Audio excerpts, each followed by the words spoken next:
Good morning students. कल हम पढ़ रहे थे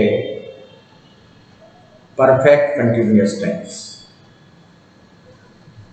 और परफेक्ट कंटिन्यूअस टेंस से पहले क्या, उसको पढ़ते समय हमने एक टेबल बनाई थी।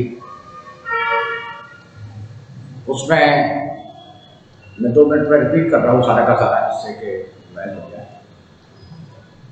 मैंने आपसे कहा था कि कंटिन्यूअस और परफेक्ट कंटिन्यूअस में बहुत बारीक फर्क होता है, लेकिन स्पष्ट फर्क होता है और हमें कंफ्यूज नहीं होना उसको लेकर। अगर वाक्य के अंत में केवल रहा होगा और समय मेंशन नहीं किया गया है तो वो कंटिन्यूअस टेंस होता है, और समय से अगर ये चीज अगर वाक्य में होती है तो वो परफेक्ट कंटिन्यूअस टेंस होता है। कल मैंने आपको एग्जाम्पल दिए थे। राम खेल रहा है और राम 2 बजे से खेल रहा है। राम खेल रहा है प्रेजेंट कंटिन्यूअस टेंस, राम 2 बजे से खेल रहा है प्रेजेंट परफेक्ट। एक चीज और भी बताई थी मैंने, खासतौर से पास्ट के मामले में वो लागू होती है, और वो ये कि अगर समय भी दिया हुआ है और समय के साथ में से शब्द नहीं जुड़ा हुआ तो भी वो टेंस, वो वाक्य पास्ट कंटिन्यूअस होगा। उदाहरण दिए थे मैंने आपको, राम पढ़ रहा था पास्ट कंटिन्यूअस, राम 7 बजे पढ़ रहा था पास्ट कंटिन्यूअस, और राम 7 बजे से पढ़ रहा था, मैं से पर जोर दे रहा हूँ, तो पास्ट परफेक्ट। ये पहचान हम इस तरीके से करें। हेल्पिंग वर्ब बता दी थी आपको। प्रेजेंट परफेक्ट कंटिन्यूअस में has been, have been, past perfect continuous में हैड बीन, और फ्यूचर कंटिन्यूअस में शैल हैव बीन और विल हैव बीन। यहाँ तक हम कर चुके थे। अब इन वाक्यों के 2-3 उदाहरण, और उस उदाहरण से पहले एक चीज और कि जो समय है 2 बजे से पढ़ रहा था या 2 घंटे से पढ़ रहा था या सुबह से पढ़ रहा था, तो इस समय से ठीक पहले एक प्रीपोजिशन लगाया जाता है। उसके बारे में हमें थोड़ा सा पढ़ाई करनी है, देखना है। और वो 2 प्रीपोजिशन है, फॉर और सिंस। तो फॉर हम कहाँ लगाते हैं, सिंस हम कहाँ लगाते हैं, ये हमें देखना है। देखते हैं।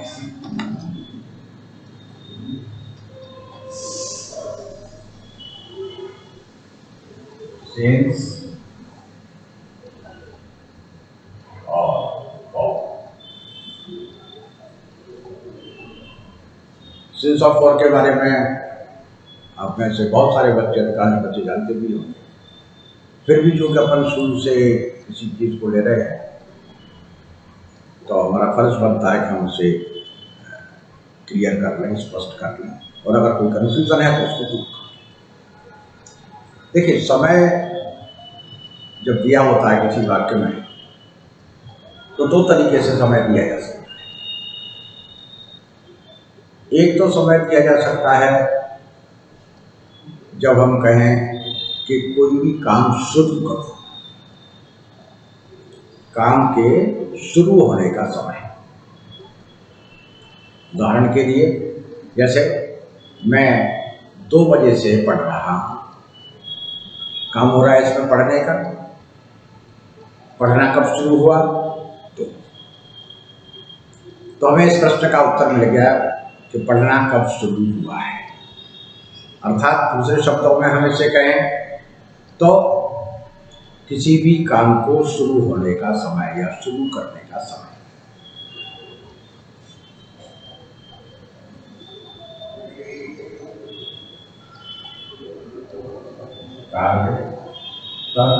शुरू।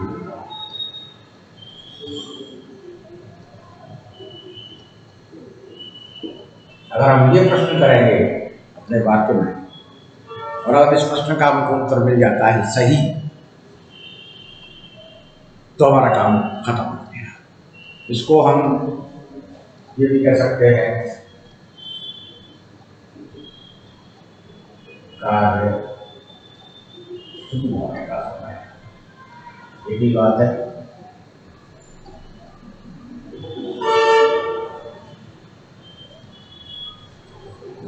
कार्य कब शुरू हुआ या कार्य शुरू होने का समय। और दूसरा समय, दूसरा मतलब प्रकार समय दिए जाने का, मैं 2 घंटे से पढ़ा रहा हूँ या मैं 10 मिनट से पढ़ा रहा हूँ। अब इसमें हमको ये नहीं मालूम पड़ रहा कि हमने पढ़ाना कब शुरू किया। बिल्कुल क्लियर कर रहे हैं, मैं 2 घंटे से पढ़ा रहा हूँ। इस वाक्य में हमें ये बिल्कुल भी स्पष्ट नहीं हो रहा कि हमने या मैंने पढ़ाना कब शुरू किया था। यहाँ पर हमको मालूम पड़ रहा है कि हमें पढ़ाते पढ़ाते कितना समय हो गया, यानी किसी भी काम को करते करते कितना समय हो गया।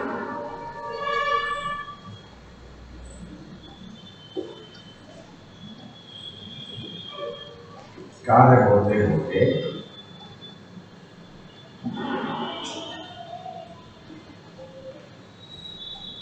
कितना समय। सर गेट पे बैठवा के ले आप लोगों को मैडम को दे दीजिए।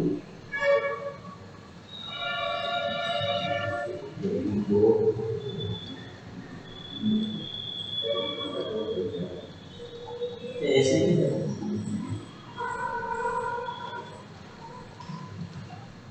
कार्य होते होते कितना समय, ये प्रश्न स्वाभाविक है। इसमें इसका जो उत्तर होगा उसमें कोई समय की अवधि दी हुई होगी, ड्यूरेशन दिया हुआ होगा, कोई पीरियड दिया हुआ होगा। इसे अपन जहाँ पॉइंट ऑफ टाइम कह सकते हैं, समय बिंदु, यहाँ हम इसको पीरियड ऑफ टाइम कह सकते हैं।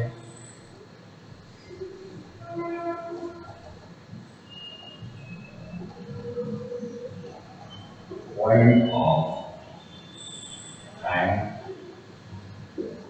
और ये है पीरियड ऑफ टाइम।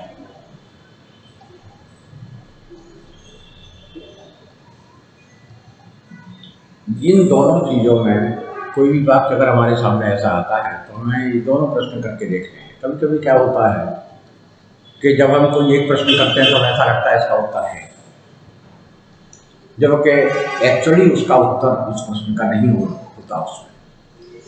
और ये तब क्लियर हो पाता है हमारे सामने जब हम दूसरे प्रश्न भी उससे करें वाक्य से, और फिर हम देखें कि एक्चुअली हमें इसमें से किस प्रश्न का उत्तर मिल रहा है। उत्तर वाक्य में केवल एक ही प्रश्न का मिलेगा, या तो इस प्रश्न का मिल जाए या इस प्रश्न का मिल जाए। जहां भी अगर आपको ऐसा लग रहा है कि दोनों प्रश्नों का उत्तर आप निकालने की कोशिश कर रहे हैं गलत से, तो फिर उसको देखिएगा। और इससे भी स्पष्ट हो सकता है पॉइंट ऑफ टाइम और पीरियड ऑफ टाइम, समय की अवधि।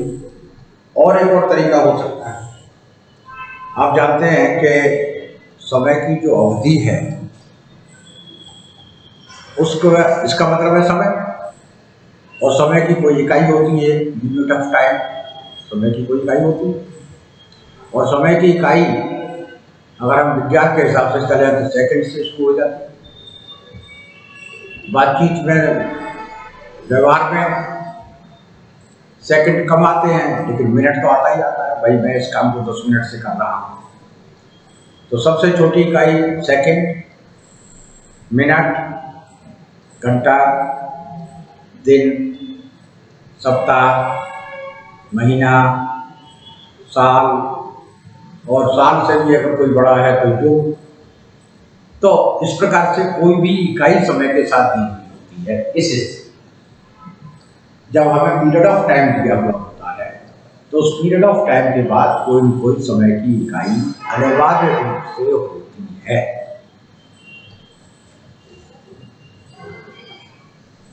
समय की इकाई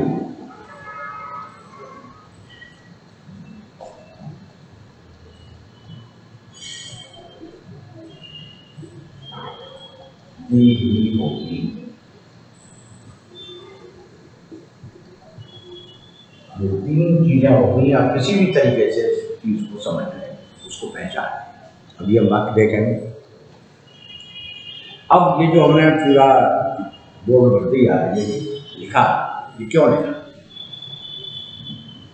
ये इसलिए लिखा कि अगर ये चीज है हमारे वाक्य में, अगर हमें इस प्रश्न का उत्तर मिल रहा है, तो हम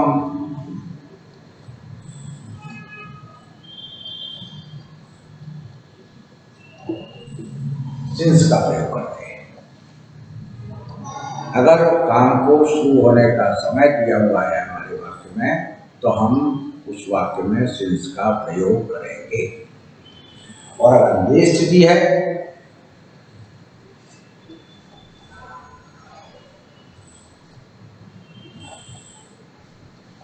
तो फॉर का इस्तेमाल। अच्छी तरह से देख लें, कंफ्यूजन बिल्कुल नहीं होगा। अभी वाक्य देखेंगे और स्पष्ट होगा। फिर भी अगर कहीं कंफ्यूजन रहता है, मेरा मोबाइल नंबर बोर्ड पर लिखा हुआ है, यू कैन कॉल। अब इसके एग्जाम्पल देखते हैं।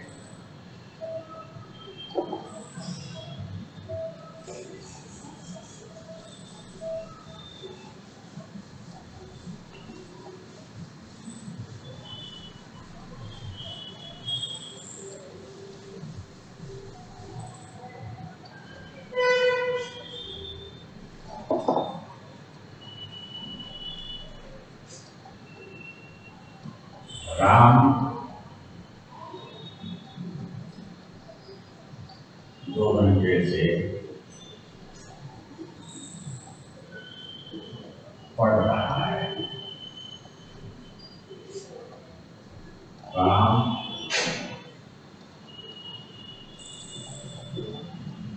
2 बजे से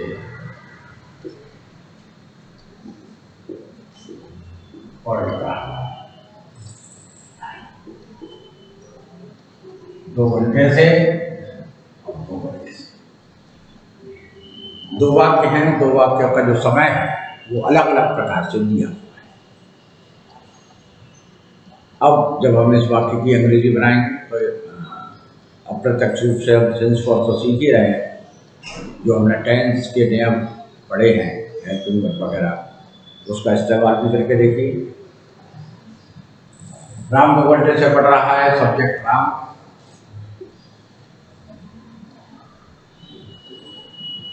पढ़ रहा है, present continuous, sorry present perfect continuous. Helping verb has been या हैव बीन। हैज बीन एक वचन के साथ, हैव बीन बहुवचन आई और यू के साथ। तो राम चूंकि एक वचन है इसलिए आ जाएगा हैज बीन।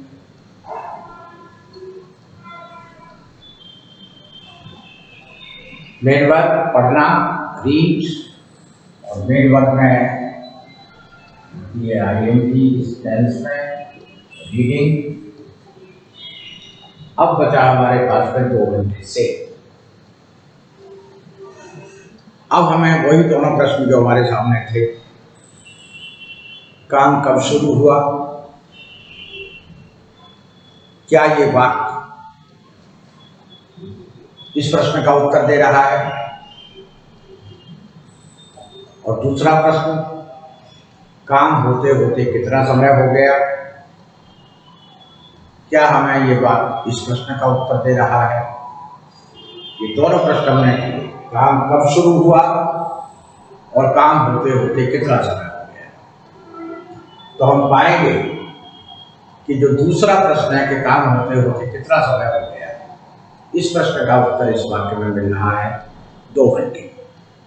काम होते होते या पढ़ाते पढ़ाते राम 2 घंटे से पढ़ रहा है, पढ़ते पढ़ते उसे 2 घंटे। और यहाँ देखें, राम ने पढ़ना कब शुरू किया और राम को पढ़ते पढ़ते कितना समय हो गया। ये दोनों प्रश्न हमने यहाँ किए थे, यही दोनों प्रश्न हम यहाँ कर रहे हैं। राम ने पढ़ना कब शुरू किया, नंबर 1, और राम को पढ़ते पढ़ते कितना समय हो गया। तो हम पाएंगे राम 2 बजे से पढ़ रहा है, अर्थात राम ने पढ़ना शुरू कब किया था। ये इस प्रश्न का उत्तर उस वाक्य में नहीं है। तो इसमें आएगा फॉर और इसमें आएगा सिंस।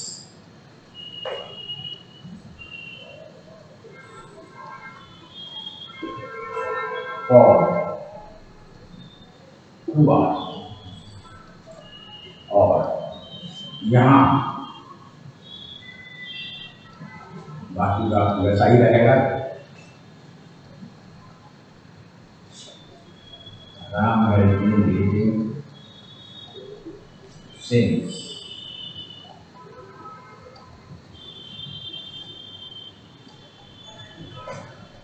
होगा।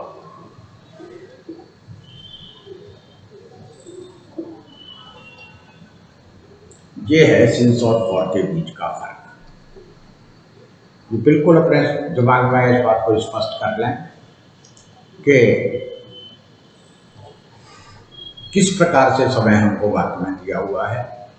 अगर वाक्य में काम शुरू होने का समय दिया हुआ है तो हम सिंस लगाएंगे, और अगर काम होते होते कितना समय हो गया ये दिया हुआ है तो हम फॉर लगाएंगे। अब हम पूरा वाक्य न लिख करके केवल समय हम 5, 7, 10 तरीके से लिखते हैं और फिर उसमें हम सोचते हैं कि इसमें किस प्रश्न का उत्तर मिल रहा है, अर्थात हमको इसमें सिंस लगाना है या फॉर लगाना है। देखें,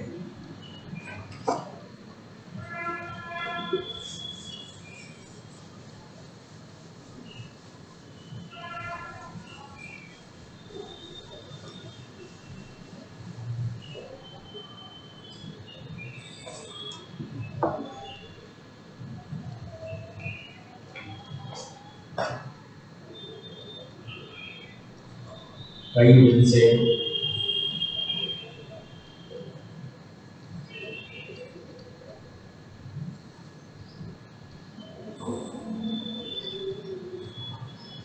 दस मिनट से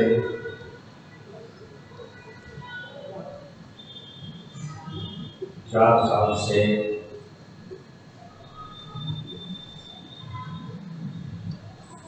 सुबह से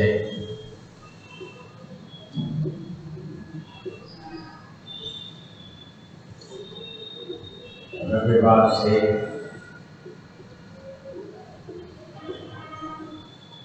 ये 5 प्रकार से शब्द लिखे गए। वाक्य हम अपने दिमाग में अपने आप कल्पना से अपने से बना सकते हैं कुछ भी। जैसे कई दिन से, मैं इस काम को कई दिन से कर रहा हूं। मैं इस काम को कई दिन से कर रहा हूं। वही 2 प्रश्न, काम शुरू कब हुआ और काम को होते होते कितना समय हो गया। कई दिन से आंसर ध्यान रखिए, आंसर लिखा हुआ है। तो हम पाएंगे कि काम होते होते कितना समय हो गया। इस प्रश्न का उत्तर ये वाक्य दे रहा है कि मैं इस काम को कई दिन से कर रहा हूं। अगर मैं पूछूं कि मैंने ये काम कब शुरू किया तो मुझे इस बात का उत्तर इस वाक्य में नहीं मिलेगा। इसलिए इसमें आएगा फॉर। अगला काम, मैं आपको 10 मिनट से पढ़ा रहा हूं। मैं आपको 10 मिनट से पढ़ा रहा हूं। पहला प्रश्न, मैंने पढ़ाना कब शुरू किया। क्या इस वाक्य में इस प्रश्न का उत्तर है? विचार करें, सोचें। और दूसरा प्रश्न, मुझे पढ़ाते पढ़ाते कितना समय हो गया। क्या इस वाक्य में मैं आपको 10 मिनट से पढ़ा रहा हूं, क्या इस वाक्य में इस प्रश्न का उत्तर है? 2 प्रश्न हैं, मैंने पढ़ाना कब शुरू किया और मुझे पढ़ाते पढ़ाते कितना समय हो गया। आप पाएंगे कि इसमें दूसरे वाले प्रश्न का उत्तर है कि मुझे पढ़ाते पढ़ाते कितना समय हो गया। अर्थात इसमें भी और का यूज होगा। 4 साल से, मैं यहाँ 4 साल से रह रहा हूँ। मैं यहाँ 4 साल से रह रहा हूँ। फिर कोई दो प्रश्न, मुझे यहाँ रहते रहते कितना समय हो गया और मैंने यहाँ रहना कब शुरू किया। तो मैंने यहाँ रहना कब शुरू किया, उत्तर है 4 साल से। ध्यान दें, क्या इस प्रश्न का उत्तर है इसमें, या फिर मुझे रहते रहते कितना समय हो गया। फिर एक बार बात देखें, मैं यहाँ 4 साल से रह रहा हूँ, किस प्रश्न का उत्तर ये वाक्य दे रहा है। तो आप पाएंगे कि मैं यहाँ कितने समय से रह रहा हूँ या मुझे यहाँ रहते रहते कितना समय हो गया, इस प्रश्न का उत्तर इस वाक्य में मिल रहा है। तो यहाँ भी फॉर है। अगला उदाहरण, सुबह से। एक चीज और देखें आप, तो मैंने आपको सिंस और फॉर के बारे में बताया था 2 मिनट पहले। तो मैंने आपसे ये भी कहा था कि अगर वाक्य में अगर समय के साथ या समय की इकाई के रूप में आ रहा है, समय के साथ में समय की इकाई दी हुई है, जैसे दिन, मिनट और साल। अगर समय की इकाई हमारा वाक्य बता रहा है तो हम फॉर का इस्तेमाल करते हैं, और अगर समय की इकाई हमारा वाक्य नहीं दे रहा होगा तो हम सिंस का इस्तेमाल करते हैं। ये भी एक पहचान थी जो मैंने बताई। अब आइए, सुबह से, राम सुबह से पढ़ रहा है। राम सुबह से पढ़ रहा है। अब राम ने पढ़ना कब शुरू किया, एक प्रश्न, और राम को पढ़ते पढ़ते कितना समय हो गया, दूसरा प्रश्न। दोनों प्रश्नों के उत्तर आप देखिए। इस वाक्य में किस प्रश्न का उत्तर मिल रहा है, राम ने पढ़ना कब शुरू किया या राम को पढ़ते पढ़ते कितना समय हो गया। वाक्य है राम सुबह से पढ़ रहा है, तो हम पाएंगे कि उसने पढ़ना शुरू किया सुबह, और पढ़ते पढ़ते कितना समय हो गया ये हमको मालूम नहीं पड़ रहा, इसलिए यहां पर आएगा सिंस। रविवार से, मैं इस काम को रविवार से कर रहा हूं। मैं इस काम को रविवार से कर रहा हूं। तो फिर वही 2 प्रश्न, मुझे इस काम को करते करते कितना समय हो गया, नंबर 1, और नंबर 2 कि मैंने इस काम को कब शुरू किया। वाक्य है मैं इस काम को रविवार से कर रहा हूं, तो हम पाएंगे कि मैंने इस काम को कब शुरू किया, इस प्रश्न का उत्तर इस वाक्य में मिल रहा है, और कब शुरू किया का मतलब है कोई से। तो इस तरीके से हमें बिल्कुल अपना कॉन्सेप्ट क्लियर कर लेना है कि किस वाक्य में किस प्रश्न का उत्तर मिल रहा है, और हमें फॉर लगाना है उसमें या हमें उसमें सिंस लगाना है। ये बात हो गई। अब मैं present perfect continuous, past perfect continuous और फ्यूचर परफेक्ट कंटिन्यूअस, इनके एक एक 2 उदाहरण लेता हूँ। और यहाँ फिर मैं उस बात को दोहरा रहा हूँ जो मैंने आपसे पिछली बार कहा था कि जिस तरीके से फ्यूचर कंटिन्यूअस का इस्तेमाल कब होता है, उसी प्रकार से फ्यूचर परफेक्ट कंटिन्यूअस इसका भी इस्तेमाल कम होता है। और इवन पास्ट परफेक्ट कंटिन्यूअस, इसका भी इस्तेमाल बहुत ज़्यादा नहीं होता। हाँ, प्रेजेंट परफेक्ट कंटिन्यूअस का इस्तेमाल काफ़ी होता है। तो इसको हमें समझना तो हमको सब कुछ है, क्योंकि कल मैंने ये भी कहा था आपसे कि भले ही इनका ट्रांसलेशन में ज़्यादा काम इनका नहीं पड़े हैं, लेकिन और जो ग्रामर के बिंदु हैं और जो ग्रामर के चैप्टर्स हैं और जो ग्रामर के विषय पढ़ाएंगे, टॉपिक पढ़ाएंगे, उनमें तो काम आएंगे। तो अब हम एग्जाम्पल देखते हैं।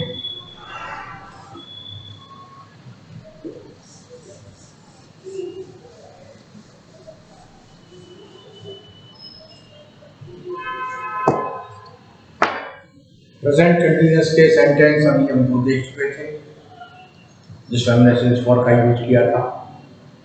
पास्ट कंटिन्यूअस, ये तो एक सेंटेंस उसका भी देख लेते हैं।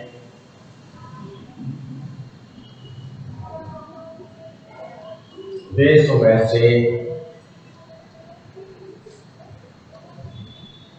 पढ़ रहे थे, पढ़ रहे हैं।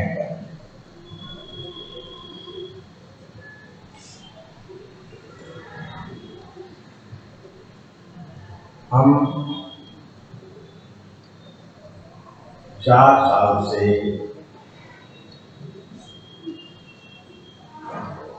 वहाँ रह रहे थे।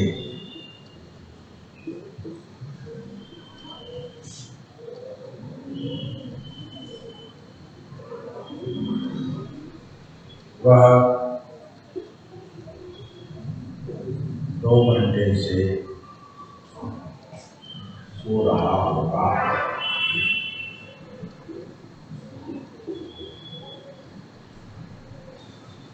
तीन वाक्य हैं। रहे हैं समय से, प्रेजेंट परफेक्ट कंटिन्यूअस।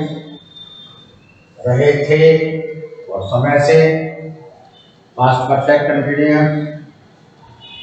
और रहा होगा और समय से, फ्यूचर परफेक्ट। इसकी हेल्पिंग वर्ब, बाकी कोई सब्जेक्ट आना ही आना है। मेन वर्ब में ये लगनी है। अंतर जो मुख्य होता है वो हेल्पिंग वर्ब को लेकर के है। इसकी हेल्पिंग वर्ब हैज बीन और हैव बीन, इसकी हेल्पिंग वर्ब हैड बीन, और इसकी helping verb shall have been और विल हैव बीन। इसको देखते हैं। वे सुबह से पढ़ रहे हैं। वे पढ़ रहे हैं, हैज बीन और हैव बीन, ये बहुवचन है, प्लूरल है, इसलिए हैव।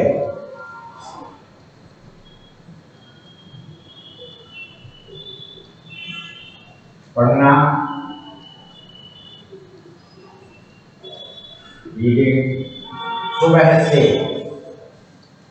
फिर वही सिंस फॉर वाली बात, काम शुरू कब हुआ और काम को होते होते कितना समय हो गया, अर्थात पढ़ना शुरू कब हुआ और पढ़ते पढ़ते कितना समय हो गया।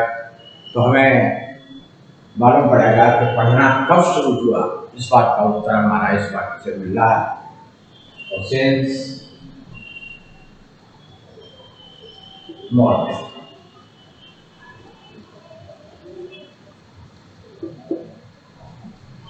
they have been reading since morning. Now we come to second sentence. हम 4 साल से वहाँ रह रहे थे। रह रहे थे, पास्ट परफेक्ट कंटिन्यूअस। हम भी, had been, living। देखिए, कल मैंने आपसे कहा था कि जब हम किसी ऐसी वर्ब में आईएनजी लगाते हैं जिस वर्ब का आखिरी अक्षर ई होता है, ई, जैसे लिव, लिव माने रहना, LIVE। लिव का अंतिम अक्षर है ई, तो जब हम इसमें ING लगाएंगे तो ये ई हट जाएगा और ING तो हमें जोड़ना ही है। स्पेलिंग हो जाएगी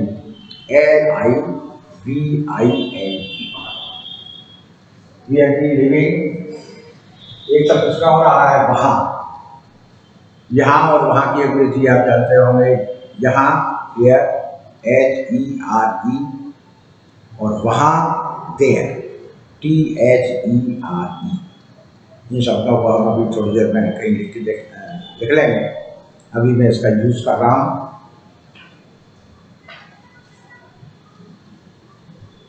देयर 4 साल से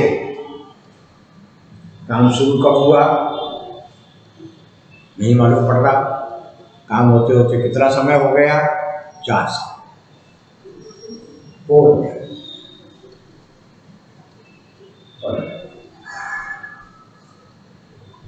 4 years। और अंतिम सेंटेंस, वह 2 घंटे से सो रहा होगा। वाक्य में रहा होगा है, 2 घंटे से है, अर्थात ये फ्यूचर परफेक्ट कंटीन्यूअस। और फ्यूचर परफेक्ट कंटीन्यूअस में हेल्पिंग वर्ब है shall have been, will have been. Shall have been I और बी के साथ, विल हैव बीन बाकी सबके साथ। यहाँ पर सब्जेक्ट है वह अर्थात ही का मतलब इसके साथ विल हैव बीन का प्रयोग होगा। तो he will have been, सो रहा होगा, सोना स्लीप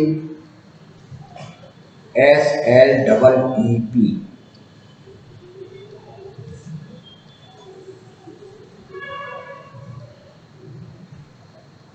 स्लीपिंग 2 घंटे से। सोना कब शुरू हुआ पता नहीं। सोते सोते कितना समय हो गया? 2 घंटे। और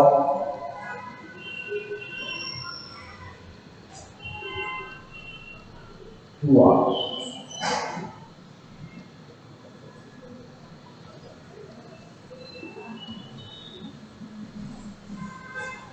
ये हमारा हुआ परफेक्ट कंटिन्यूअस टेंस। अच्छी तरह से देख लें, कोई परेशानी नहीं आएगी। हम ये मान के चल रहे हैं, लेकिन उसके बावजूद अगर कोई परेशानी आती है तो आप मोबाइल नंबर लिखा हुआ है, आप अपना जो भी संशय है, शक है, संदेह है, भ्रम है, उलझन है, परेशानी है, उसको इस नंबर पर बात करके दूर कर सकते हैं। ठीक है। अब हमारा टेंस का हमारा आधा काम हो गया।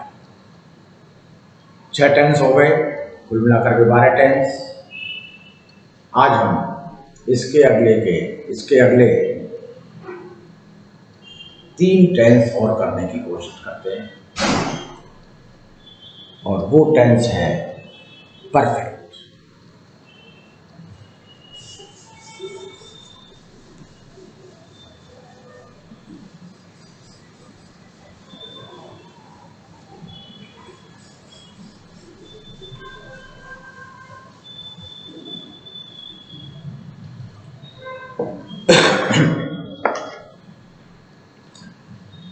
फिर वही टेबल बनाई थी इस प्रकार से।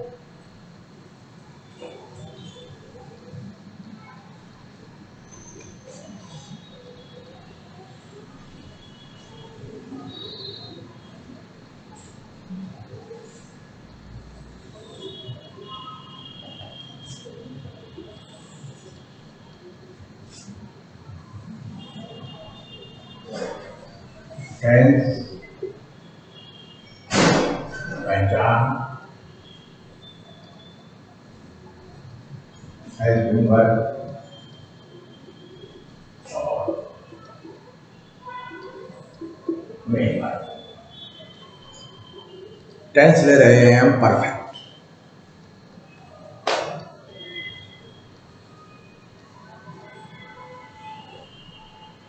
परफेक्ट का अर्थ होता है पूर्ण, पूरा, अर्थात काम पूरा होने की जानकारी ये वाक्य हमको देता है। काम पूरा हो गया। नेगेटिव है तो ये कह देगा भाई काम पूरा नहीं हुआ, लेकिन पूरा होने की बात जरूर होगी। प्रश्नवाचक है तो पूछा भी जा सकता है कि क्या काम पूरा हो गया, लेकिन फिर भी काम पूरा होने की बात जरूर है इस वाक्य में। तो इस वाक्य का संबंध कार्य पूरा होने से है। एक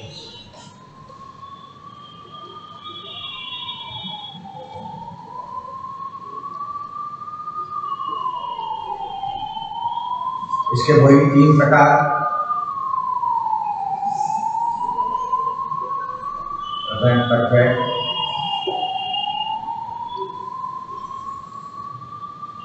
पास्ट परफेक्ट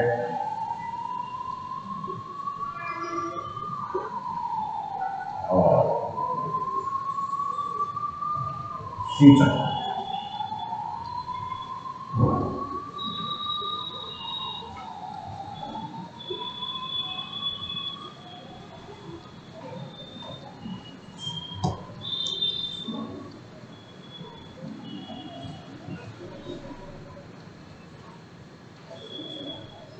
इसमें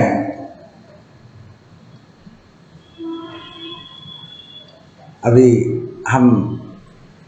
आप भी थक रहे होंगे, मैं भी थक सकता हूँ, तो अपन अगले लेक्चर में देखेंगे आगे की बातें। आज हम यहीं विराम लेते हैं। Thank you.